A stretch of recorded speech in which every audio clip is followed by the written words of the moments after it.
Hola, ¿qué tal? Estás escuchando Sesiones Metropolitanas, un podcast de Metrópoli Laguna. Mi nombre es Miriam González y estoy aquí para platicar con personas expertas en temas de desarrollo urbano y zonas metropolitanas en general. Hoy me da mucho gusto presentarles a Dulce Franco. Voy a platicarles un poquito de ella antes de empezar con esta sesión metropolitana de hoy. Ella es licenciada en Planeación Territorial por la Universidad Autónoma del Estado de México, es maestra en Desarrollo Urbano por la Pontificia Universidad Católica de Chile, ha trabajado con ONU Habitat México como responsable técnico del Índice de las Ciudades Prósperas, fue coordinadora de proyectos de planeación urbana, desarrollo regional y ordenamiento territorial en el Centro EURE-SC, asesora del secretario de Desarrollo Urbano y Vivienda del Gobierno del Estado de México, profesora en la Universidad Autónoma del Estado de México y supervisora en el procesamiento y control de la información en INEGI. Actualmente se desempeña como directora de planeación y evaluación de proyectos en el Instituto Nacional del Suelo Sustentable, o mejor conocido como INSUS. Y pues, bienvenida, Dulce, ¿qué tal? Es un gusto recibirte en este programa. ¿Cómo estás? Gracias, Miriam.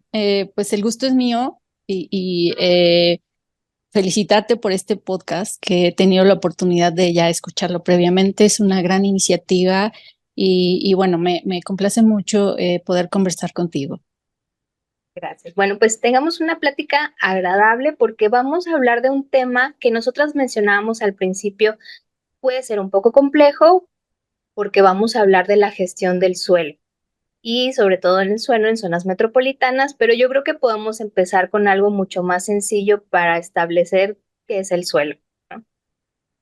Sí, por supuesto, es la gran pregunta, ¿a qué le llamamos suelo? Y mira, justo para poder como iniciar y comprender, sobre todo comunicar a tus escuchas, cuál es cómo definimos el suelo, me parece que yo iniciaría con algo que repito constantemente cuando hablo de esto, que es la teoría de la vaca. Entonces, quienes me han escuchado van a decir otra vez Dulce con eso. Bueno, ¿qué es la teoría de la vaca? Para entender un poquito, ¿qué es? Te ponen una vaca en un grupo de personas y le piden a cada persona que defina qué es la vaca, qué entiende de la vaca, ¿no? Y cada quien en realidad va a definir la vaca desde su perspectiva, ¿no? Un agrónomo va a definir la vaca de una forma, un economista de otra, un sociólogo de otra, una persona ciudadana que trabaja en una granja va a definirla de otra forma. Entonces, con esta perspectiva me gustaría compartirles cómo desde mi profesión defino el suelo, que no es un enfoque único, pero que nos permite visualizar o por lo menos reconocer eh, en qué momento estamos hablando de suelo. Entonces, el suelo en realidad es todo. O sea, es todo específicamente desde la perspectiva de la planeación territorial. Suelo es todo lo que contiene las infraestructuras, los recursos naturales, las diferentes edificaciones que están relacionadas con las actividades sociales, económicas, productivas. En realidad, si nosotros miramos a nuestro alrededor, suelo es todo. Sin embargo, hay una característica específica que me gustaría destacar y que ojalá guíe nuestra conversación en esta mirada de la definición del suelo. El suelo es un recurso y tiene una característica muy particular, que es un recurso finito, no es un recurso infinito. Viéndolo desde esta perspectiva, el suelo tiene la tendencia a agotarse.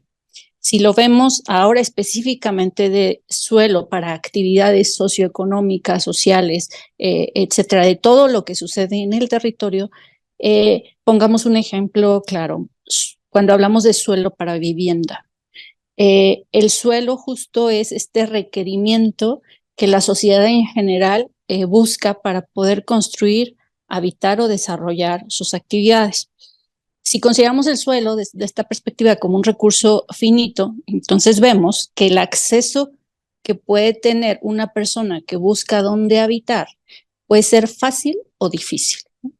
Y esto, si lo vemos territorialmente, es decir, si caminamos nuestras ciudades, cualquier ciudad de México, vemos cierta diferenciación en la forma en que se pueden identificar las diferentes actividades socioeconómicas, socioproductivas en el territorio. Entonces vemos y encontramos zonas muy clasificadas, ¿no? Zonas con construcciones productivas donde uno ve qué ordenado, qué bonito, que quisiera trabajar en este edificio grande de oficinas. Y por el otro lado, mientras más nos vamos alejando de estas zonas centrales, vemos ya diferenciación en la forma en que estamos ocupando el suelo.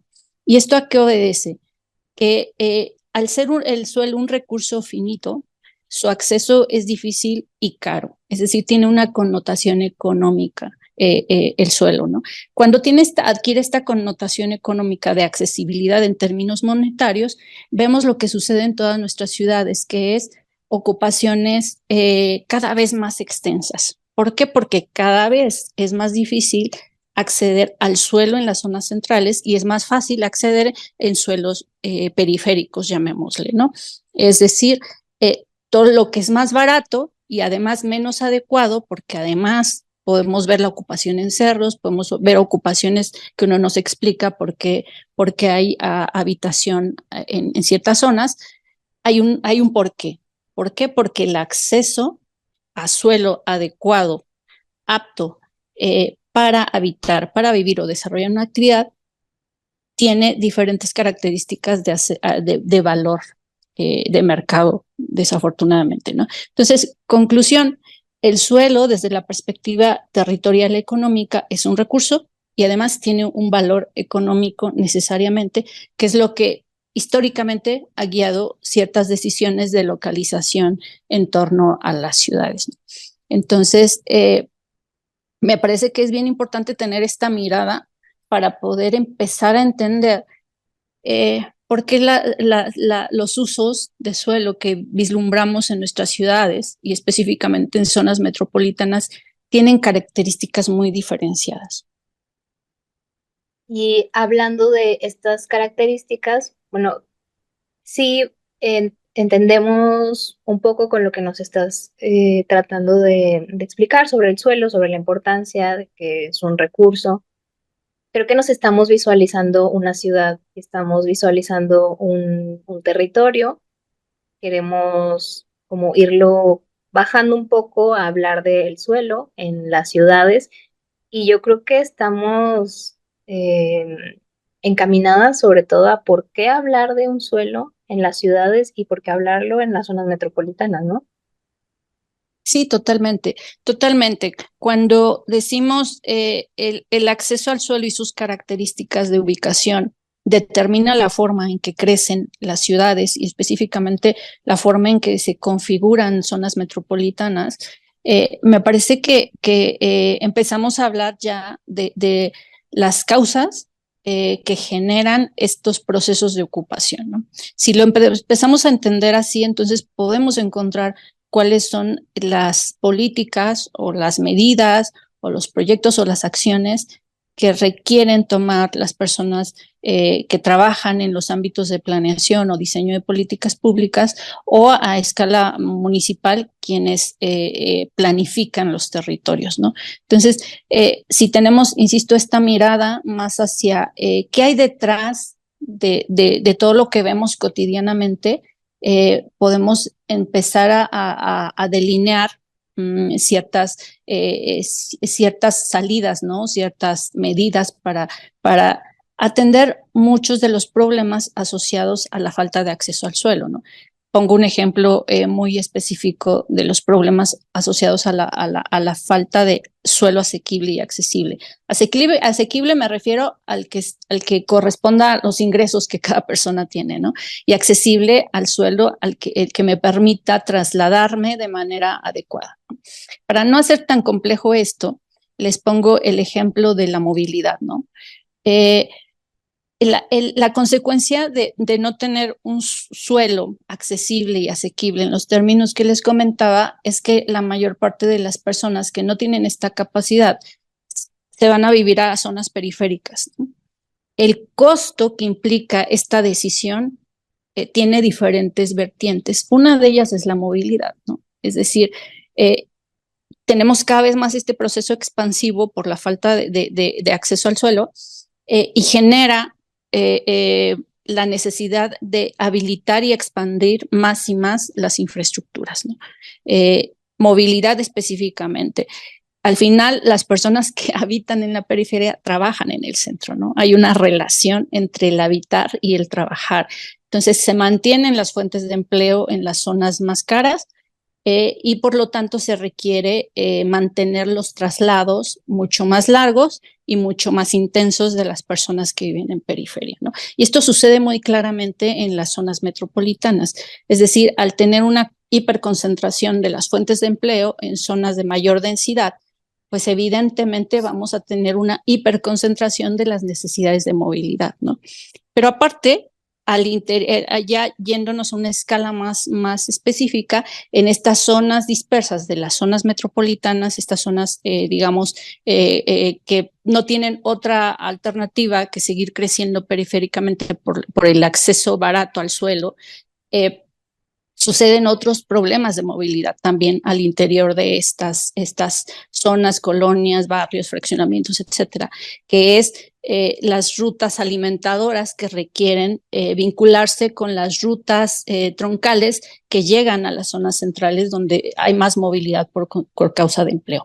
Por lo tanto, con este simple ejemplo, podemos concluir que hay una relación directa entre todos los temas que suceden en el territorio con la forma en que estamos accediendo al suelo. Y por lo tanto, si lo entendemos así, insisto, podemos empezar a tener una mirada distinta a cómo gestionar nuestras ciudades.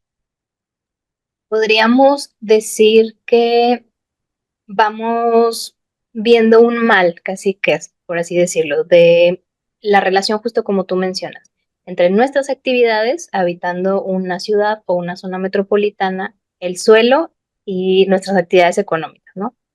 Entonces, yo creo que una persona puede identificar quizá la pregunta que se hace es no dónde voy a trabajar, sino dónde voy a vivir, qué tan lejos me queda de mi lugar y cómo voy a... Quizá es un poco de dónde decido vivir, dónde me queda más cerca o donde pueda, ¿no? Que es en esta Así parte es.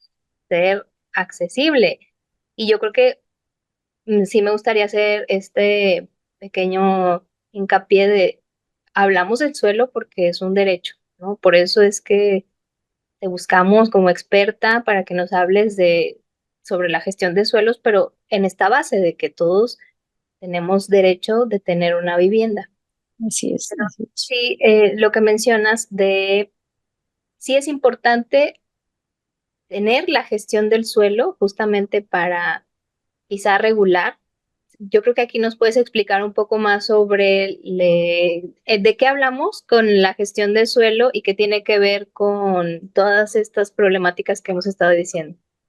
Sí, sí, justo qué bueno que lo mencionas, Miriam, porque mira, quisiera ir más atrás en la historia de nuestras ciudades y sobre todo en la historia de cómo el gobierno ha atendido muchas de las problemáticas. Digamos que la falta de acceso al suelo bien localizado, apto para vivir, es un problema histórico en todas las ciudades de México.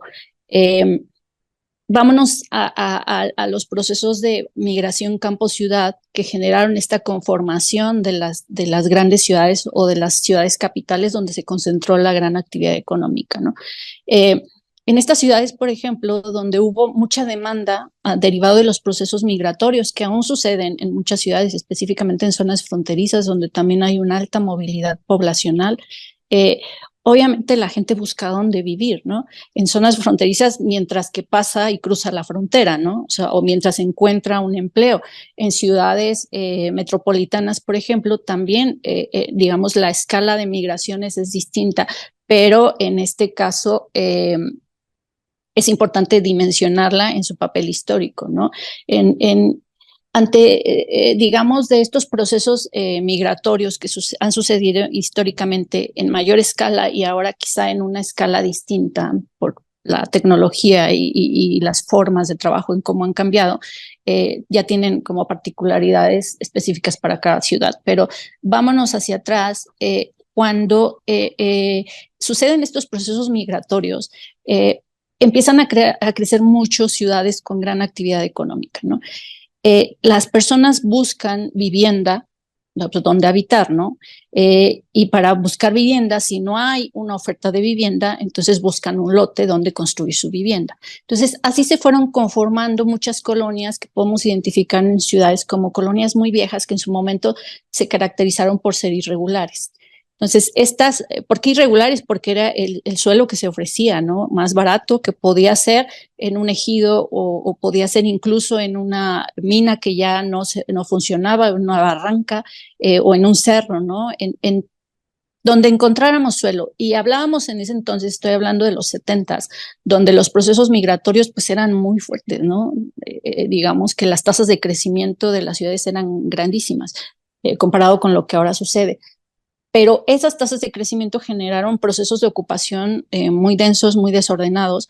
Eh, y la medida que tomó el gobierno, hablo específicamente de mi experiencia en el gobierno federal, es necesario atender a estos asentamientos irregulares. Es decir, la gente se las arregló como pudieron, ¿no? Entonces, habitando las grandes ciudades, capitales sobre todo. Entonces, ¿cómo resolver ese problema de acceso al suelo? Se crearon varias medidas, ¿no? Primero, pues surgen instituciones como el Infonavit o el FONAPO que empiezan a atender las necesidades desde el mecanismo más formal, que es un trabajador que tiene un acceso a un crédito, y otro que es más popular, digamos, que puede atender a personas que no tienen acceso a un crédito. Y crea también la CORET, ¿no? Lo que antes era el INSUS, que era la Comisión para la Regularización de la Tenencia de la Tierra. Pues la CORET tuvo en su momento como misión específica regularizar la tenencia del suelo en esos asentamientos irregulares que se fueron conformando, que tenían una dimensión gigantesca, ¿no? Entonces, se atiende, es como una aspirina, digamos, al problema. ¿Y aspirina a qué me refiero? Porque no hay una capacidad suficiente a nivel federal para resolver la magnitud de las ocupaciones irregulares en las ciudades por falta de acceso. No hay presupuesto suficiente, entonces empiezan a solucionarse ciertos problemas, pero no, empiezan los gobiernos estatales también a regularizar, los municipios también a regularizar y a tratar de poner un orden y mejorar la calidad de vida en estos asentamientos. Sin embargo, con el paso de los años, de las décadas, digamos, aunque se fue así resolviendo el tema, se transforma específicamente en el ámbito federal la CORET al INSUS, ¿no? Y el INSUS lo que busca es ya o sea, sí tenemos un fenómeno de irregularidad, de ocupación desordenada de los asentamientos humanos, pero también es necesario prever que no suceda esto. Y la previsión está más en este ámbito que yo les platicaba hace un rato, en cómo entendemos la forma en que suceden los procesos de ocupación irregular del suelo y de forma de acceso, es decir, cómo acceden las personas al suelo. Entonces, en este afán de, bueno, no solamente atendamos el problema, sino evitemos que siga creciendo, porque parece ser que es un problema que no tiene fin, ¿no? Se empiezan a hablar en términos de política pública de la gestión del suelo, ¿no? Es decir, gestionemos el suelo. ¿Qué implica la gestión del suelo? Implica busquemos nuevos mecanismos para que la gente acceda al suelo para vivienda en este marco de derechos que tú ya comentabas, Miriam, acceda a una vivienda adecuada, acceda a la ciudad, porque el derecho a la ciudad es también otro tipo de derechos de los que se ha hablado ya desde hace mucho tiempo. El derecho que tienen las personas a acceder a la ciudad, ¿no? Porque el mercado los está expulsando. O sea, los precios del suelo, de la vivienda, están expulsando a las poblaciones hacia la periferia. Y además la política pública estuvo en un momento como muy orientada hacia lo que tenemos que tener es vivienda, vivienda, vivienda, donde sea, pero vivienda, ¿no? Y así tenemos muchos del caos que se generó en la política de vivienda masiva. Entonces, en este afán de prevenir, digamos, hablemos de otra política que es cómo gestionar suelo adecuadamente. Y la gestión del suelo tiene que ver también con la comprensión económica de las causas que generan la ocupación periférica en las ciudades y los costos. Este balance entre causas y los costos que se generan para poder atender estos asentamientos nos lleva a determinar nuevos mecanismos de previsión de suelo. Entonces, eso es la gestión de suelo, cómo identificar y generar mecanismos para que el suelo sea accesible para todos. Yo creo que sí es importante que me expliques un poco más cómo hacer esta diferenciación entre el suelo irregular y el suelo regular, porque creo que estamos, bueno, yo estoy entendiendo que el irregular es algo falta, no está en el reglamento, pero ¿qué implica que sí esté? Sí, la irregularidad, y qué bueno que lo preguntas, Miriam, porque la irregularidad es un concepto que si lo buscamos en la ley, no está definida. No sé si habrás escuchado de una demanda que tuvo Techo México contra el INEGI sobre el, la, el hecho de que Techo México es esta organización internacional que se dedica a atender asentamientos irregulares o apoyar asentamientos irregulares en situación de vulnerabilidad social. Una de las demandas de ellos más como demanda es como una necesidad. Indicaba, es que no hay información sobre asentamientos irregulares. Si nosotros vamos al INEGI, no encontramos dónde están ubicados los asentamientos irregulares, ellos como organización para poder pues dirigir mejor sus actividades, ¿no?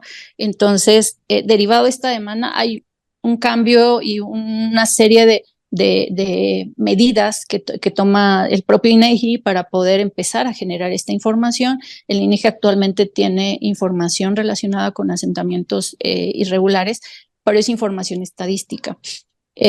Lo que no hemos llegado a tener a nivel nacional es dónde están los asentamientos irregulares. ¿Y por qué no los tenemos? Por la simple y sencilla razón de la pregunta que tú hacías, ¿qué es la irregularidad? ¿No? ¿Cómo entendemos la irregularidad para entonces ubicarla y poner en el mapa a los asentamientos irregulares? Y acá vale la pena pues destacar el enfoque que históricamente han tenido, sobre todo los estudiosos de los asentamientos informales, irregulares, ilegales, porque no hay un acuerdo en la definición. La mayor parte de la literatura y de las políticas públicas han estado orientadas hacia la irregularidad vinculada con la precariedad urbana, es decir, creemos que los asentamientos irregulares son los más marginados, ¿no? Y por lo tanto las personas que habitan en condición de vulnerabilidad social regularmente lo asociamos con asentamiento irregular. ¿Por qué? Porque son los que están y nosotros vamos en la carretera y vemos los que están allá en el cerro, cerca del río, con chocitas, etcétera, ¿no? Con sus propios medios de habitar. Sí, efectivamente, la mayor parte de esos asentamientos son irregulares, pero la realidad de nuestro país es que la irregularidad toca a todo tipo de asentamiento humano. Así podemos encontrar asentamientos residenciales, sobre todo en zonas, por ejemplo, de valor ambiental, donde es es un valor económico también vivir en una zona boscosa, por ejemplo, ¿no? Donde se cambia el uso de suelo y no se tienen todas las autorizaciones y hay ventas irregulares de suelo. Y así, en general, podemos encontrar fraccionamientos, por ejemplo, también que no tienen certeza jurídica, ¿no? Que fueron construidos de manera irregular. Entonces, cómo avanzar a una definición de la irregularidad es fundamentalmente desde el enfoque de la propiedad en México. México tiene una característica muy importante que diferencia a nuestro país de toda Latinoamérica específicamente, ¿no? Que es la figura del ejido y de la comunidad, ¿no? Esta figura no existe en otros países de América Latina, donde la irregularidad está más relacionado con la informalidad o con los campamentos, y ahí sí está muy vinculado con la pobreza. En México sí está vinculado con la pobreza, pero está vinculado más con las formas de cambio de uso de suelo que se han tenido en diferentes regímenes de propiedad, ¿no? Acá en México tenemos otra figura que se llama terrenos nacionales, que es otra forma de propiedad, por ejemplo, que generalmente la gente lo ubica como tierra de nadie, ¿no? O sea, es decir, pues aquí ni es ejido, ni es propiedad privada, y se ve que no es de nadie, pues lo vamos a ocupar. Y si nadie lo reclama, pues ya yo me vuelvo dueño, ¿no? Pero sin una certeza, sin un documento, ¿no? Entonces, así tenemos como mucho en el país. Si hacemos un mapeo de los regímenes de propiedad, pues vemos y lo sobreponemos con las capas tan solo las del INEGI, ¿no? Las cartografías censal urbana, podemos ver que hay una sobreposición de diferentes zonas que pudieran ser irregulares, ¿no? Entonces, definiendo la irregularidad podemos entender mucho por qué ciertas colonias, ciertas zonas de nuestras ciudades están en tales condiciones de abandono o de olvido, porque al mantener esta condición irregular, muchas colonias no pueden ni siquiera acceder a programas de vivienda, ¿no? O a infraestructuras o a mejorar su entorno urbano, ¿no? ¿Por qué? Porque los limita esta condición, ¿no? Aunque ahí te digo, estas aspirinas que se van poniendo, que están más en el ámbito de los digamos, las gestiones, autogestión de asentamientos humanos, ¿no? La gente de alguna manera busca cómo hacerse de agua, de energía eléctrica, de sus propios servicios, ¿no? No con la calidad y la cantidad que requieren, en realidad es como para sobrevivir, ¿no? Entonces, la autogestión es lo que sostiene a los asentamientos irregulares, ha sostenido por muchas décadas. Podemos encontrar tan solo me puse a hacer una revisión del caso de la zona metropolitana de Torreón y Saltillo, y podemos encontrar colonias muy viejas que mantienen esta condición de irregularidad, ¿no? O sea, la laguna tiene muchas peculiaridades. Ustedes mejor que nadie podrán identificar la zona por donde atraviesa el tren, toda esta zona de derecho de vía del ferrocarril. En realidad, cuando deja de estar activo el ferrocarril, pues en realidad la gente empieza a ocupar ese suelo, ¿no? Y tenemos así colonias completas que se formaron en estas zonas que se identificaban como tierra de nadie, ¿no? Y responden regularmente a una necesidad, ¿no? Las propias familias de ferrocarrileros que requirieron su vivienda, que iban trabajando en las vías del ferrocarril, fueron quedándose en estas zonas, ¿no? Y conformando colonias muy importantes, pero también que al mantener esta condición de irregularidad mantienen la precariedad, ¿no? Porque es difícil para los gobiernos en el ámbito de derecho, que también es muy complejo en nuestro país, poder atenderlos, ¿no? Y resolver sus necesidades. Entonces, sí, concluyo en que definir la irregularidad es el primer paso, ¿no? Para entonces entender la magnitud del problema y las características de los asentamientos irregulares, y entonces ahora sí hablar de estrategias de gestión de suelo para estos asentamientos que no tienen acceso al suelo y que además tienen un círculo vicioso, ¿no? O sea, son asentamientos colonias que se van consolidando, que van creciendo, que además tienen dinámicas de crecimiento muy diferentes a las zonas más centrales, donde pues no importa si rentas la vivienda, porque puedes hacerlo, ¿no? Ya tienes otro interés por la vivienda, pero acá son familias que se desdoblan y que se van, digamos, consolidando demasiado, pero mantienen esta condición precaria, ¿no? Y gestionar estos asentamientos irregulares es una de las líneas de trabajo que como política pública se requieren hacer a nivel local, ¿no? Iniciando por su regularización. Regularización es pues, ponerlos en orden, ponerlos en el mapa principalmente, integrarlos a los catastros municipales. Y entonces, ahora sí, en el ámbito ya más de la formalidad que establece el propio Estado de Derecho en México, poder resolver y mejorar el entorno en el que habitan. Eso es por un lado, ¿no? Y por el otro lado de qué va a pasar en el futuro, pues pensemos en no atender el problema que va creciendo, sino en prevenirlo, ¿no? Gestionando el suelo que va a requerir la ciudad, en este caso la metrópoli, pues hacia dónde va a crecer, o sea, en qué magnitud, cómo va a crecer, dónde, ¿no? Claro. Me va quedando muy clara la fotografía que estás dándonos, la descripción que nos estás ofreciendo sobre el suelo. Para empezar con, bueno, ya sabemos que es el suelo, todo lo que vamos a ver, lo que vamos viendo, pero también estas figuras de propietarios o incluso de cómo sabemos que no hay propiedad, que no hay propietarios, no propiedad.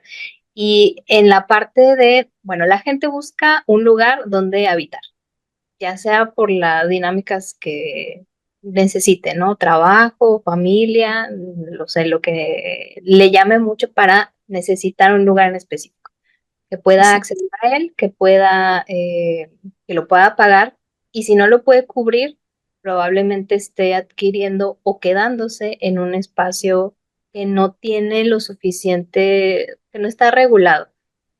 Puede que exacto. estos espacios sean así, nada más la tierra, ¿no? Ujú. Y, por ejemplo, ahora me queda mucho más claro que mencionas, sí lo tenemos muy ligado en nuestra mente en que son zonas vulnerables, zonas de pobreza y que vemos que les hace falta como algún tipo de infraestructura, ¿no? Pero es verdad, o sea, los suelos o las áreas que tienen todos los recursos, sobre todo por la autogestión que tú mencionas, esos también pueden ser suelos irregulares Así es. y, y también hace falta pues gestionar esa parte, ¿no? Y también me gustaría conocer quiénes participan en la gestión de este suelo, o sea, quiénes están tratando de que esto se pueda pues ordenar de alguna manera. Sí, pues mira, hay desde diferentes escalas, ¿no? Y actores. Hablando de gestión de suelo y de la escala más cercana, más local, pues son los municipios quien tienen esta atribución de gestionar el suelo, de gestionarlo y administrarlo, ¿no? ¿A qué me refiero con gestionarlo? A planificarlo también, inicialmente a planificarlo, a determinar cuáles son las zonas para el crecimiento futuro de las ciudades o los municipios o las localidades o los barrios. Tienen la facultad para determinar cuáles son las zonas aptas de acuerdo con su capacidad instalada de infraestructuras, de servicios, etcétera, para el crecimiento de los asentamientos humanos.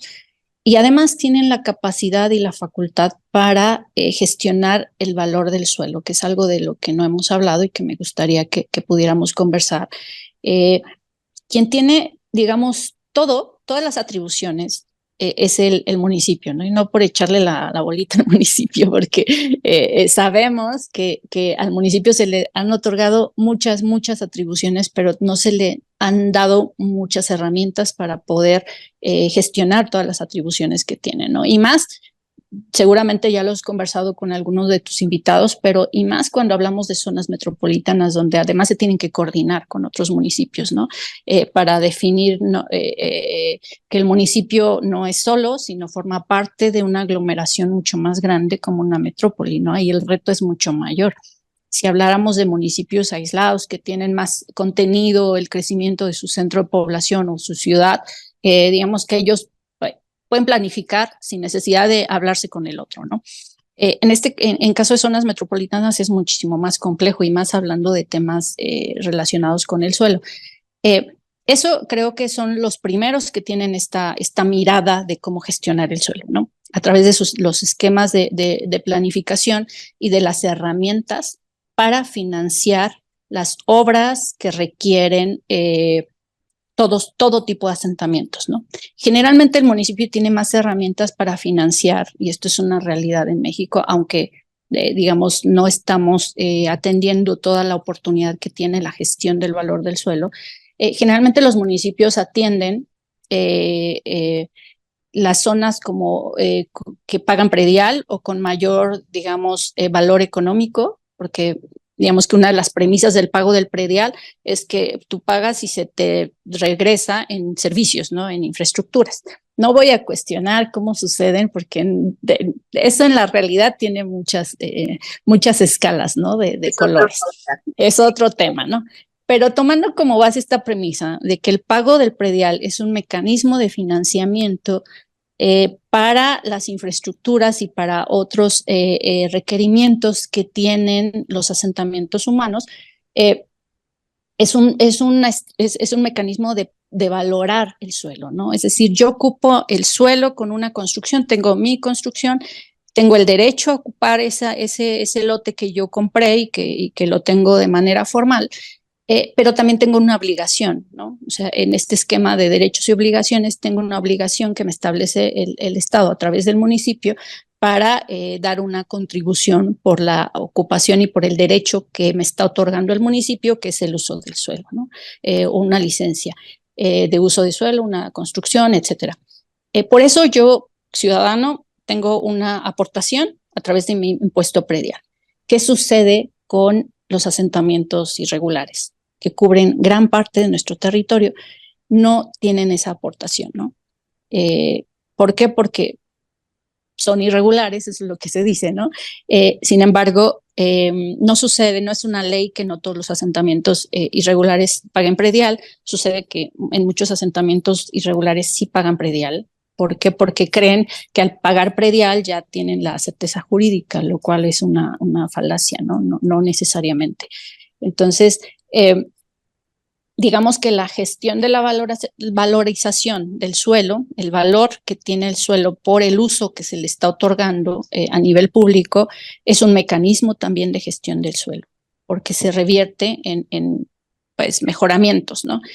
En México obviamente no hay esa capacidad completa de gestión, los municipios no tienen toda la capacidad de supervisión e ir regulando los usos de suelo e ir ampliando, fortaleciendo su capacidad recaudatoria.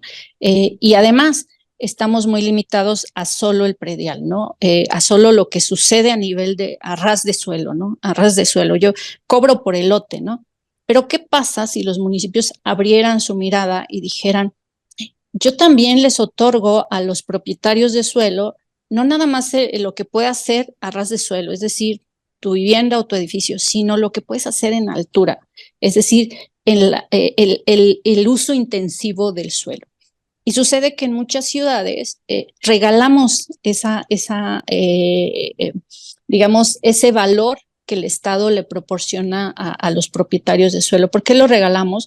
Porque le decimos, en este corredor metropolitano donde va a ser una zona de inversión y fomentamos la inversión, con el objeto de fomentar, incentivamos mucho la inversión, pero no nos damos cuenta que estamos perdiendo una oportunidad de captar también ese valor que tiene la inversión.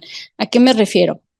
Que nos vamos nada más, insisto, a lo que pasa a ras de suelo. Y entonces metemos toda la infraestructura, gobiernos locales metemos la gran obra de agua, de drenaje, le metemos transporte y ya tenemos una zona próspera que genera empleos, ¿sí? Pero ¿qué pasa con los usos del suelo? ¿Qué pasa con lo que está generando ese valor? Lo que genera ese valor en realidad es la ubicación del suelo. Y no nada más la ubicación, insisto, en una planta 2, como comúnmente crecemos en las ciudades mexicanas, que somos chaparritas en general, sino que perdemos la oportunidad de promover la creación de suelo. Y la creación de valor es en altura, es decir, más intensidades, porque hay infraestructura y capacidad instalada. Entonces, así tenemos muchas ciudades donde uno vislumbra y dirá, ay, esta zona es bien rica en valor de suelo, y no en valor del solo del lote, sino de altura. Puede o no tiene potencial el crear este tipo de valores de suelo. Quien tiene esta capacidad para definir dónde puedo crear valor, de tal manera que creo mucho valor que se me revierta, así como el predial, como el ejemplo que te ponía hace un rato, se revierta a favor del mejoramiento en ciertas zonas, a favor incluso de esas propias zonas, de mejor transporte, de mejores vías, de mejor accesibilidad, etcétera.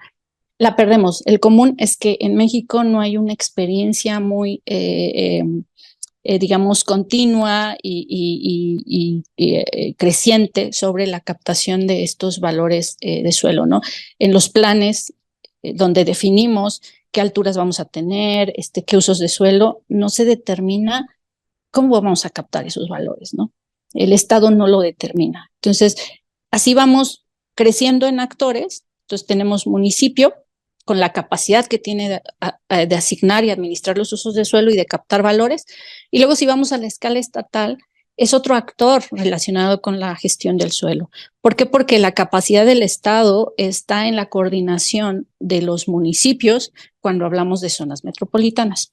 Entonces ahí es otro actor que, digamos, coordina, guía y orienta para que estas escalas más locales puedan entonces tener una visión integrada de su territorio, ¿no?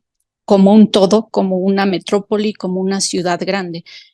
Porque pues si hablamos de corredores, pues no es la partecita que le toca al municipio, sino el corredor que cruza toda la zona metropolitana y el que tiene tal potencial, ¿no?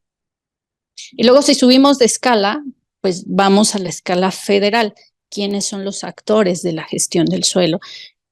Obviamente, pues yo puedo hablar del INSUS, ¿no? Del papel que tiene nuestra institución para poder no solo regularizar, sino también orientar a los municipios y a los gobiernos estatales hacia la gestión del suelo. Eh, También están otras instancias como la propia SEDATU, ¿no? Como un actor relevante para el ordenamiento, para orientar, capacitar, dar asistencia técnica a todos los municipios y zonas metropolitanas para gestionar de mejor forma sus territorios. Digamos que la SEDATU es quien, en todo este esquema de asistencia técnica, es quien les dice, ojo, tienen que ver las grandes infraestructuras para las zonas metropolitanas, las estrategias de movilidad. Ya actualmente la SEDATU ya maneja esta línea de gestión de suelo, de instrumentos de valorización del suelo. Es decir, yo te puedo decir, hablemos de alturas de suelo creado, ¿no? Una de las atribuciones de la SEDATU es, bueno, técnicamente te tengo que explicar a qué se refiere con esto de municipios trabajen en sus instrumentos, ¿no? Y actualmente me parece que tienen una gran iniciativa que es un curso de instrumentos de gestión de suelo que desarrolló la SEDATU a inicios de este año. El INSUS participó en el diseño y en el desarrollo del curso. Les recomiendo mucho que quienes no lo hayan tomado lo puedan tomar porque por lo menos es cambiar esta visión sobre cómo generar valor a partir de la gestión del suelo, ¿no? Valor considerando que siempre el presupuesto, el financiamiento es limitado. Entonces, los recursos son endógenos. Entonces, nos cambia la mirada porque decimos, wow, es endógeno, o sea, de la laguna tiene su propia vocación y tiene un potencial que no estamos aprovechando para que se crea ahí mismo, ¿no? Entonces, digamos, un esquema bien complejo, pero me parece que hay avances al respecto. ¿Este curso es para municipios en general o para Sí, nivel? para municipios, creo que al inicio fue prioritariamente dirigido a tomadores de decisiones en diferentes ámbitos, municipios, gobiernos estatales, funcionarios públicos, ¿no? Que trabajen con temas de desarrollo urbano y que puedan empezar a desarrollar a nivel local ciertos instrumentos de gestión del suelo, ¿no? Y yo creo que sobre todo porque hablábamos al principio del suelo siendo un recurso finito, ¿no? O sea, Así quizá es, la mirada es un poco más vertical que horizontal porque se así nos va a es. acabar en un momento y también establecer la diferencia entre que quizá no todo el suelo puede ser urbano, ¿no? Habrá necesidad de dejar suelo, no sé, ambiental. Sí, no, y Y eso tienes toda la razón. Miren, perdóname que te interrumpa, pero qué bueno que lo dices, porque a veces nos vamos mucho por la idea de, eh, creo que tú y tus escuchas han hablado mucho de la ciudad compacta, ¿no? En este escenario que comentábamos al inicio de la ciudad expansiva, dispersa, segregada, con múltiples visos de irregularidad.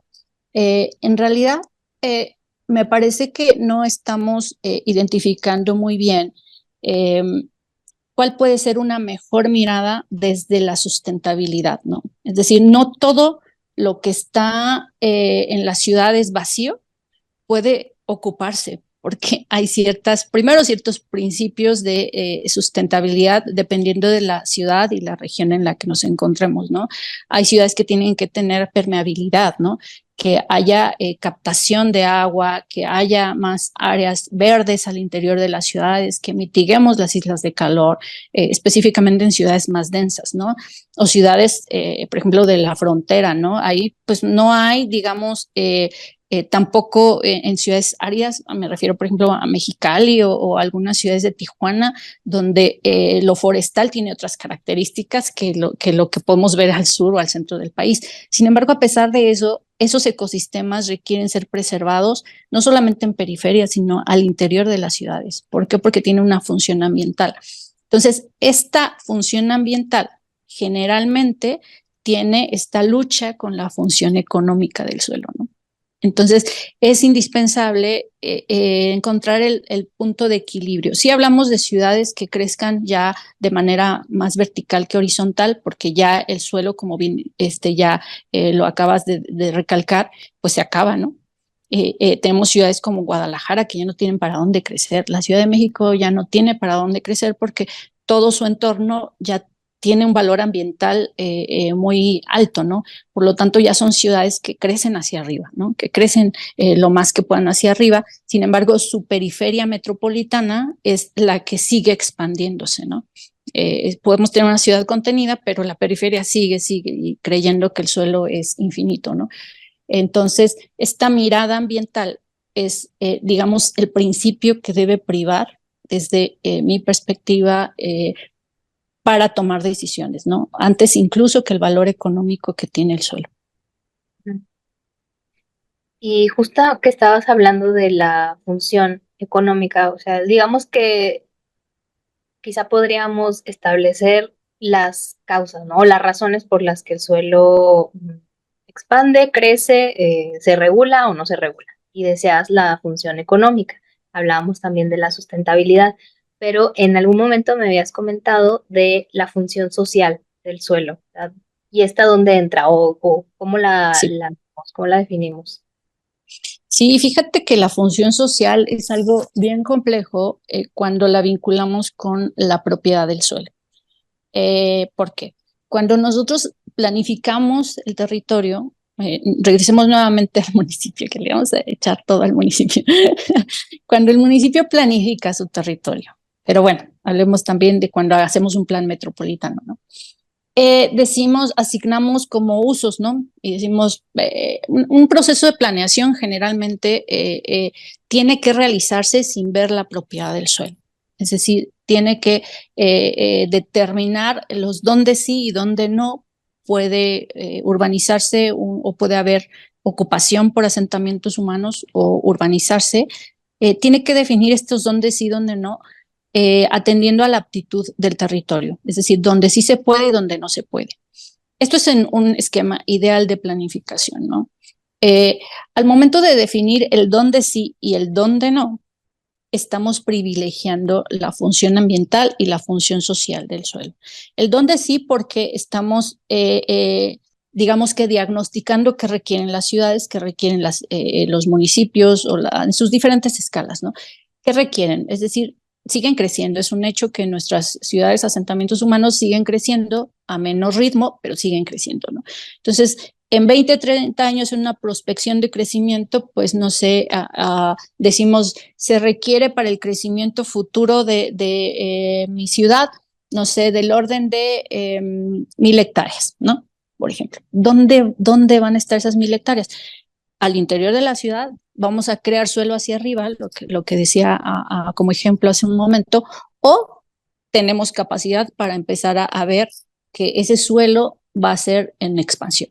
O hacemos una mixtura, ¿no? Una parte densificamos, otra parte periférica y otra parte consolidamos las zonas que por ahí empiezan nomás a crecer, ya existen, pero hay todavía vacíos urbanos, ¿no? Entonces, en este análisis es importante reconocer que Cuando un tomador de decisiones dice dónde sí y dónde no, privilegia la función del suelo, más no la propiedad del suelo, ¿no? ¿Por qué la función social? Es porque estamos viendo el interés público de la ciudad, ¿no? O del todo. No estamos viendo el interés particular. Esto genera generalmente una serie de conflictos. Ya al momento de que, imagínate, se publica el plan y entonces todos dicen, bueno, acá va a ser el nuevo aeropuerto, ¿no? O acá hay un destino para una universidad, o acá vamos a hacer un equipamiento nuevo, una escuela, una zona concentrada con equipamientos, etcétera, ¿no? Y resulta que el propietario pues se entera en ese momento que ya le pusieron un parque urbano, ¿no? Cuando su expectativa era pues venderlo para fraccionar, ¿no? O el fraccionarlo o el heredarlo. Digamos que la expectativa del propietario no es necesariamente la que se está mirando en términos de planificación que tiene ese suelo.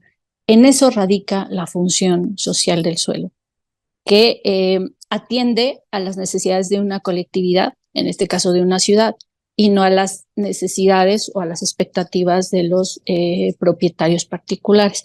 Es un término muy polémico, como verás, muy polémico porque justo también la propia Constitución habla del derecho a la propiedad privada, ¿no? Entonces, un privado generalmente, como sucede en todo el país, en particular, si es afectado por una decisión pública, como lo es un proceso de planeación, eh, tiene el derecho a ampararse, ¿no? Entonces, muchos programas, planes y programas, pues se derogan o se caen por un amparo de un particular que dijo no, o sea, la función social no está por encima de mi interés, de mi propiedad privada. ¿En qué momento sucede eso? Cuando los planes son una sorpresa. O sea, cuando no gestionamos bien los planes, cuando no los hacemos hiper participativos y a los propietarios no se les dan mecanismos de compensación o no se desarrollan y diseñan instrumentos específicos para decirle, ok, te tocó ser parque urbano o te tocó ser reserva natural, pero hay un mecanismo que está previsto en el propio programa para compensarte por ese, digamos, daño a tu propiedad, ¿no? Es decir, esa pérdida económica que tenías en tu expectativa, te, hay, se tienen establecidas permutas, qué sé yo, ¿no? Hay una diversidad de instrumentos que se pueden aplicar para eso. Por eso la relevancia de estas asistencias técnicas o capacitaciones a funcionarios públicos y a tomadores de decisiones para, en la medida de lo posible, prever esos conflictos y establecer instrumentos para resolverlos. Sí, porque yo creo que ahí estamos, me imagino el conflicto que ha de haber entre qué es más importante o qué vale más, si el derecho a la propiedad privada, el derecho ya lo tengo, yo podría hacer una casa o podría hacer lo que yo quiera y resulta que ahora no sé, como que quizá pensando en si adquiero algo, un terreno, y luego después me dicen, no, pues ¿qué crees? Va a ser un aeropuerto. Entonces, Exacto. pasa ahí, ¿verdad? Sí, pasa ahí, por ejemplo, en términos económicos, se habla de las fallas del mercado, ¿no? Y una de las fallas del mercado es la información, ¿no? Entonces, quien esté informado sobre el plan, conozca el plan, va a poder tomar mejores decisiones. Quien no va a entrar en estos conflictos y en estos procesos ya jurídicos para poder decir, no estoy de acuerdo con lo que el plan me determina, ¿no? A mi propiedad. Y ya en los procesos jurídicos relacionados con los conflictos en la propiedad del suelo y el uso de suelo, ya se habla ya a nivel pues mucho más especializado, también da la relevancia que tiene la función ambiental del suelo, ¿no? O sea, así como tú preguntaste muy acertadamente, pues a qué se refiere la función social, es algo que se discute que discuten los jueces, ¿no? Con los abogados, los propietarios, o sea, ni modo, o sea, te tocó estar en la zona del aeropuerto y te vamos a expropiar, porque un aeropuerto es más importante, tiene una función social para toda la ciudad que la tuya como propietario. Sin embargo, no es que te expropiemos gratis, en la ley hay mecanismos para indemnizarte, para pues mitigar el daño que estás sufriendo en tu propiedad, ¿no? Y como ese ejemplo hay otros donde se dice, pues te tocó reserva ecológica porque de acuerdo con la Constitución, con la propia ley de la LGEPA y la ley de asentamientos humanos, priva la función ambiental del suelo por encima de la propiedad privada, ¿no? Entonces, eh, entender toda esta complejidad de regulaciones del suelo y de derechos y de obligaciones, pues no es sencillo y también es algo que está muy vinculado a cómo gestionar el suelo. Hablabas un poco antes de estas figuras de propiedad y mencionamos muy por encimita los ejidos, que tú decías que es una figura que destaca. Bueno, que es para México es la figura y en otros lados no existe.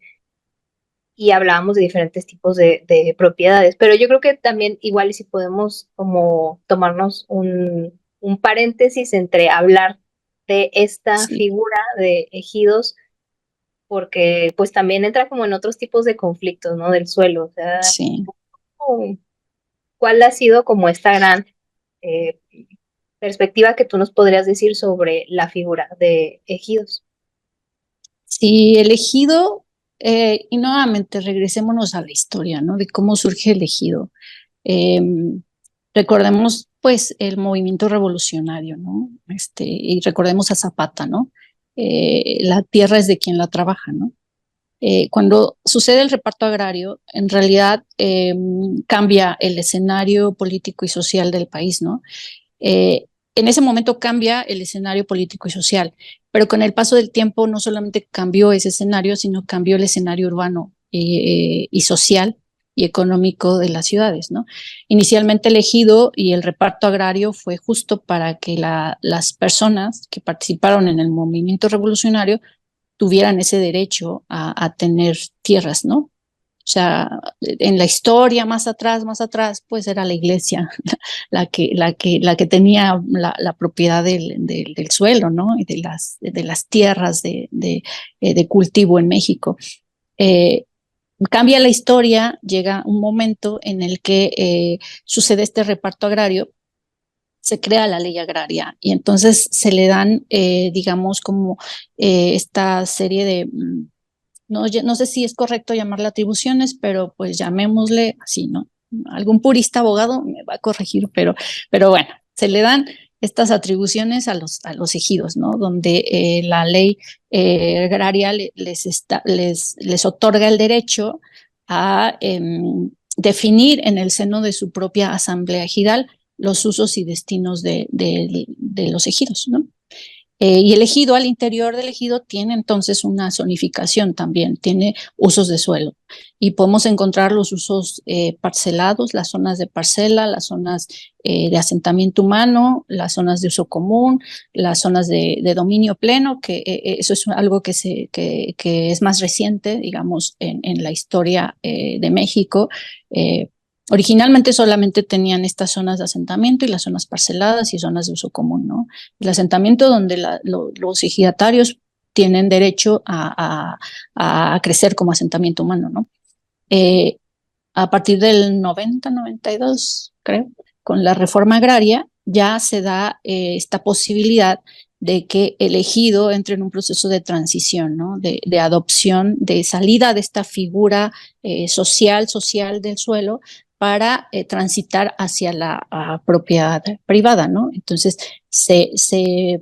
instaura esta figura de adopción del dominio pleno como un paso para empezar a individualizar la propiedad, porque digamos que en el régimen social es propiedad, no deja de ser propiedad común porque la toma de decisiones sobre qué hacer con el suelo del ejido está en el seno de la asamblea, ¿no? Es la asamblea la que decide y la única que tiene la atribución de determinar si hay un cambio de uso, de destino, qué pasa, a quién se suma al ejido, a quién reconocen, a quién heredan, etcétera. Es una forma de gobierno. Entonces, esa forma de gobierno continúa a la fecha en nuestro país. Sin embargo, el escenario social ha cambiado, o sea, ya los ejidos están dentro de las ciudades, ¿no? La mitad de las ciudades en México han crecido sobre suelo ejidal. Entonces, ¿qué pasó en ese inter en que las ciudades van expandiéndose? Pues ya entonces empiezan a cambiar los usos de suelo en zonas que eran de los ejidos para el cultivo, ¿no? De zonas de vocación agrícola, empieza a cambiar la tendencia o la expectativa del mejor uso del suelo. En este caso, antes era el mejor uso, era la agricultora, y ahora la expectativa del mejor uso es la urbanización, ¿no? Es lotificar y la expectativa de adoptar un dominio pleno para después transitar hacia la propiedad privada. Entonces, el ejido se transforma, tiene esta posibilidad de transitar a otro régimen de propiedad y entonces empezamos a encontrar una tendencia muy fuerte hacia la urbanización de los ejidos. Sin embargo, ¿qué pasa? En ese inter hay un conflicto muy importante a nivel legal. ¿Por qué? Porque los ejidos definen sus usos y destinos, como te decía, pero el municipio también define los usos y destinos del suelo. Eh, y entonces, en muchos casos de ciudades y municipios encontramos un traslape y una divergencia entre lo que dice el ejido que va a ser el uso de suelo al interior de su ejido y lo que dice el municipio que va a ser el uso de suelo. Que es el Entonces, mismo. que es el mismo territorio, pero puedes tener dos decisiones diferentes, ¿no? O sea, en el caso más práctico, ¿no? Por ejemplo, el municipio en su plan de desarrollo urbano dice que ciertas zonas van a ser uso agrícola, no urbanizables, ¿no?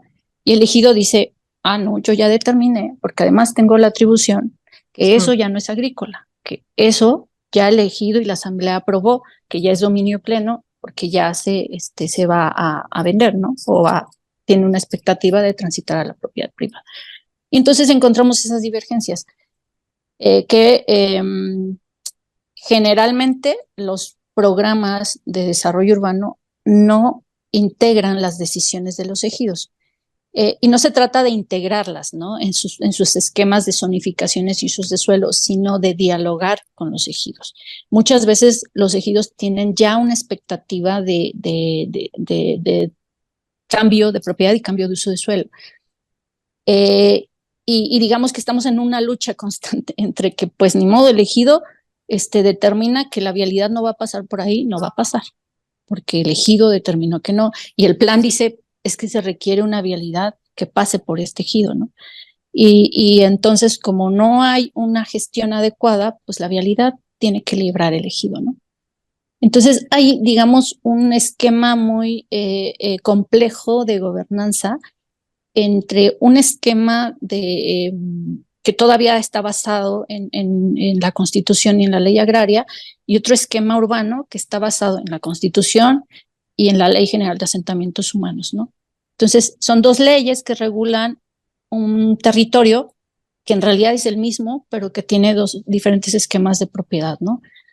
Y ya no hablemos de la ley ambiental, ¿no? Que también regula de otra forma, ¿no? Entonces, esa es la gran complejidad de los ejidos. Acá en el INSUS estamos como trabajando en identificar, en hacer este esfuerzo por mapear y poner en mapa los asentamientos irregulares. Y, por ejemplo, sobrepusimos toda la información del Registro Agrario Nacional de los usos y las zonificaciones que tienen al interior del ejido. Las sobrepusimos con todas las zonas actuales de asentamiento humano, de identificación. Entonces vemos que hay ya mucha ocupación en zonas que son parceladas, ni siquiera zonas de dominio pleno, sino zonas parceladas que ya están plenamente urbanizadas y que mantienen el régimen social. En ese sentido son irregulares, ¿no? Es decir, porque no están integrados al desarrollo urbano, no están regulados por las normativas y las regulaciones urbanas, sino que están regulados por un régimen ejidal, ¿no? Pero que ya es urbano, ¿no? Entonces, esta ambigüedad entre es urbano, pero es ejidal, nos genera estos procesos de irregularidad muy, muy grandes en México. Porque justo, bueno, yo creo que estoy ahorita imaginando o trayendo a la mente las colonias que son ejidos, que yo creo que es esto que tú mencionas, ¿no? O sea, son suelo urbano, pero siguen siendo un ejido. Y a lo mejor eh, tienen la infraestructura básica, pero a lo mejor aquí entra la autogestión o es Ahí con el municipio. es generalmente esa autogestión. Cuando es con el municipio, siempre seamos realistas de cómo funciona nuestro país. También hay situaciones clientelares, por supuesto. O sea, hay grupos clientelares donde la promesa pues, de campaña, digamos, en los procesos, sobre todo electorales, es, te voy a pavimentar la calle, ¿no? Claro. Entonces, muchos asentamientos, por supuesto, que tienen la gran calle y la infraestructura, pero no tienen, digamos, las condiciones de habitabilidad suficientes, ¿no? O sea, no es que tengan todas las calles pavimentadas, generalmente tienen la calle de acceso pavimentada y todas las redes locales, o sea, se mantienen precarias, ¿no? Por eso te digo, al final autogestionan, puede ser con sus propios recursos o con los grupos clientelares, ¿no? Para hacerse de servicios. Entonces, muchas veces nosotros en asentamientos irregulares con los que trabajamos, lo primero que les llega es la energía eléctrica. Ujú. O sea, y tienen las torres, o sea, es decir, no supimos ni cómo, pero ya tienen los medidores incluso, ¿no? Eh, y esto no quiero decir que sea malo, o sea, sino simplemente estamos comprendiendo los procesos autogestivos, ¿no?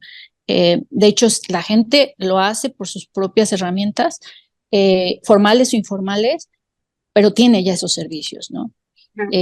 Entonces, ¿qué es lo que pasa? Que siguen teniendo un acceso limitado a la ciudad. O sea, a pesar de tener servicios, es muy limitado todavía la forma en que mejoren esos asentamientos, no solo desde el punto de vista de las infraestructuras, sino del desarrollo económico, ¿no?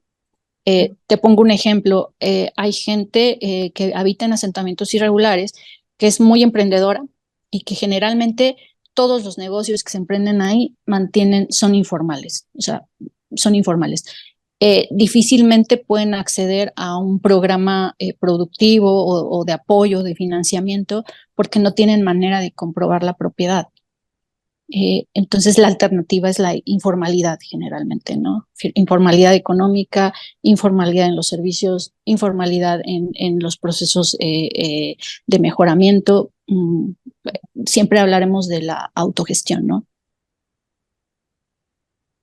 ¿Tienen algún un caso, aparte de los que ya me has mencionado, en el que podamos ver, digamos, bueno, yo más bien me estoy imaginando, ¿cómo sé en qué tipo de situación está el suelo donde habito y qué puedo hacer al respecto? O sea, porque yo creo que vemos muchos casos, ¿no? Podemos estar Ujú. en un asentamiento regular y tener problemas con servicios básicos, o estar en un asentamiento irregular e ir autogestionando estos servicios. Entonces, como quizá en la práctica del servicio público se entienda la importancia de regular, ¿no? De tener como este control, ordenarlo, pero en la ciudadanía esta importancia, ¿dónde la verían? Pues tiene múltiples esferas de beneficio, ¿no? O sea, ahorita hablamos más de los beneficios en el ámbito más, digamos, de otra escala, ¿no? Más de la ciudad, del asentamiento, del municipio, que las finanzas, etcétera. Pero en el ámbito individual, me parece que hay algo muy claro que cotidianamente tenemos. La pregunta es, ¿dónde tú vives tienes la posibilidad de heredar? ¿Tienes la manera de heredar, de dejarle a tu familia la vivienda donde habitas? Y el general de las respuestas es, no lo sé. Ok. O la gente dice no. Quien sabe dice no y quien no sabe dice no lo sé, ¿no? Eh, Creo que regresando a estas fallas que te decía del mercado, es que mucho es desafortunadamente pues economía, ¿no? Ujú. Eh, en realidad, mucha gente que tiene la información sobre la ventaja de tener una escritura sabe dar respuesta a esto, y quien no te dice, pues tengo un contrato de compraventa y con eso, o sea, con eso puedo heredar. Pero cuando te vas y te acercas a cualquier notario o cualquier instancia que te puede entregar tu escritura, te va a decir, no, o sea, no. Eso no es un documento que me permita, primero, que me permita generarte tu escritura para que tú tengas ya la posibilidad de heredar. Eh, Otras personas, y nos ha tocado en asentamientos irregulares ya más precarios, que nos dicen, pues yo tengo una ficha que me dio elegido, ¿no? Ujú.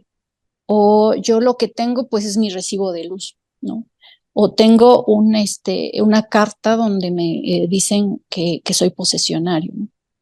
Generalmente ninguno de estos documentos tiene una validez jurídica. Eh, y eso lo sabemos, bueno, obviamente lo sabe cualquier persona que haya trabajado en asuntos de regularización y escrituración, pero el común de la gente no lo sabe. Y esa es nuestra realidad. Entonces, me parece que uno de los principales retos que tenemos en el ámbito, quienes trabajamos en este tipo de líneas, ¿no? De atención a las necesidades de la gente, es entregarles la información y decirles, eh, para empezar, ¿dónde vives tiene posibilidades de regularizarse y de entregar una escritura? Hacemos esa pregunta básica. ¿Dónde vives? Hay oportunidad de que tengas una escritura. ¿Qué necesitas saber para determinar por ti mismo si puedes o no puedes y cuál es el proceso y a quién te tienes que acercar? Porque la realidad es que la falta de información genera este tipo de muchas veces de engaños, ¿no? Pues compré un lote y me dieron solamente un papelito donde me dice que tengo un folio de asignación de lote, así, nada más. Eh, o pues traigo una escritura del año de la corona y pues es lo que tengo, ¿no? Entonces hay un universo de situaciones donde la gente cree tener certeza de su propiedad y no, cuando se analiza jurídicamente no. Eh, Muchas veces nosotros hemos llegado a la conclusión, desafortunadamente, que el acceso a la certeza jurídica es un antiderecho, porque parecería que es tan complejo que mucha gente no podría nunca acceder a la certeza jurídica. ¿Y a qué me refiero con un antiderecho? Porque es demasiado complejo. Porque primero, te decía la pregunta, ¿dónde vives tiene posibilidades de regularizarse y escriturarse? Y la pregunta y la respuesta es, la mayor parte de los asentamientos irregulares no. ¿Por qué? Porque están en una zona de riesgo y ya la ley prohíbe regularizar y urbanizar en zonas de riesgo. Está en un área natural protegida y ya la ley ambiental te lo impide. Está en un derecho de vía, porque pues, lo que te decía del caso de Ferronales, pues, lo invadiste y pues no tienes escritura, esta propiedad era federal, no es tuya. Estás en un terreno nacional y pues no es tuya, es de la federación. Estás a orillas del río y pues no, o sea, ¿me entiendes? La respuesta generalmente es no. ¿Qué es lo que se tiene que explicar? Es decir, primero, que la gente reconozca dónde vive y segundo, que reconozca las ventajas de iniciar su proceso de regularización, a pesar de que identifique quizá que está en una zona de riesgo, porque la realidad es que muchas de las zonas de riesgo pueden ser regularizables si es que se hacen los estudios, las medidas de mitigación, se atiende la situación de riesgo de las comunidades. Si no se atiende, pues generalmente se van a mantener ahí en esa situación, ¿no? Y las consecuencias son muchas a nivel individual y a nivel comunidad, ¿no? A nivel asentamiento. Entonces, entregar información a las personas para que se vean en un ámbito más amplio y que tengan mayores referentes de cómo resolver esta primera necesidad, que es la capacidad de heredar, creo que es uno de las medidas necesarias y más urgentes que tenemos en el país. Y yo creo que esa es como la espinita, ¿no? Que pudiera ser el gran incentivo para conocer primero nuestro suelo, podría decir, o sea, Ujú. dónde estamos, ahora sí que dónde estamos parados, Sí, voy a ir viendo un poco más en la gestión del suelo que se le da, e incluso a escala, pues ya metropolitana, ¿verdad? así es, así es. Sí, a escala metropolitana es digamos, un gran ámbito de trabajo que tenemos todas las instancias, porque en el metropolitano converge la federación, converge el estado, converge el municipio y es, insisto, donde podemos tener la visión del todo, ¿no? Para tomar decisiones en esta escala, digamos, de ciudad, ¿no? Y después, pues hay escalas como más pequeñas, más cercanas, que ya cambian a otro nivel y en otros tomadores de decisiones, ¿no? Pues yo creo que antes o quizá ahí para concluir, algo que te gustaría agregar, y seguramente esta es solamente una pausa porque es un tema que da para muchísimo más. Sería imposible abarcar todo lo que tiene que ver el Sí. suelo con las zonas metropolitanas, desde todos estos regímenes de propiedad que hemos estado viendo. Pero algo que te gustaría dejar como que no se nos pase mencionar o que te gustaría como quizá la conclusión general de lo que hemos hablado. Pues me gustaría como concluir que a veces vemos a las ciudades y a los territorios de manera muy sectorial y fragmentada, ¿no? Tocamos temas de vivienda, de movilidad, de infraestructuras, etcétera, como si fueran temas aislados del suelo, cuando en realidad todos estos temas están vinculados con la gestión del suelo, ¿no? Con la gestión de los conflictos, con la certeza jurídica, con la previsión de estos conflictos, con la anticipación y con te decía, esta nueva mirada como más integral, más innovadora, más creativa de cómo resolver los problemas, ¿no? Eso, La tarea más difícil, ¿no? sí. La que implica a todos estos problemas tan complejos. Dulce, muchísimas gracias. Te agradezco mucho el tiempo, la información que nos das. Puedo hablar a título personal, muy informativa, eh, muy clara respecto a qué es. Y sí es un tema pues muy complejo, pero yo creo que sin miedo hay que acercarse, ¿no? Al tema también, porque nos afecta a todos y a todas. Y pues ¿quisieras compartir alguna red, alguna área en donde te puedan conocer tu trabajo, lo que haces? LinkedIn. Pues en LinkedIn, pues me pueden encontrar ahí Dulce María Franco Pérez, así como me encontraste tú, Oh, yo sí Miriam. también, sí. Y ahí generalmente comparto pues información sobre estas temáticas de suelo. Mi pasión actualmente es la atención al fenómeno de irregularidad en México, desde esta perspectiva que ya hemos conversado. Entonces procuro compartir lo que vaya encontrando muy asociado a la vivienda y eso, ahí podemos conversar. Muchísimas gracias de nueva cuenta y pues a nosotros nos pueden ver este episodio y los otros que hemos tenido en las redes de Metrópoli Laguna, en Facebook y en Twitter, así como en el canal de YouTube, que seguramente es donde lo están escuchando. Y en la página web pueden encontrar todos los artículos en el blog y noticias que son relevantes a la zona metropolitana. Muchísimas gracias. Gracias a ti. Saludos.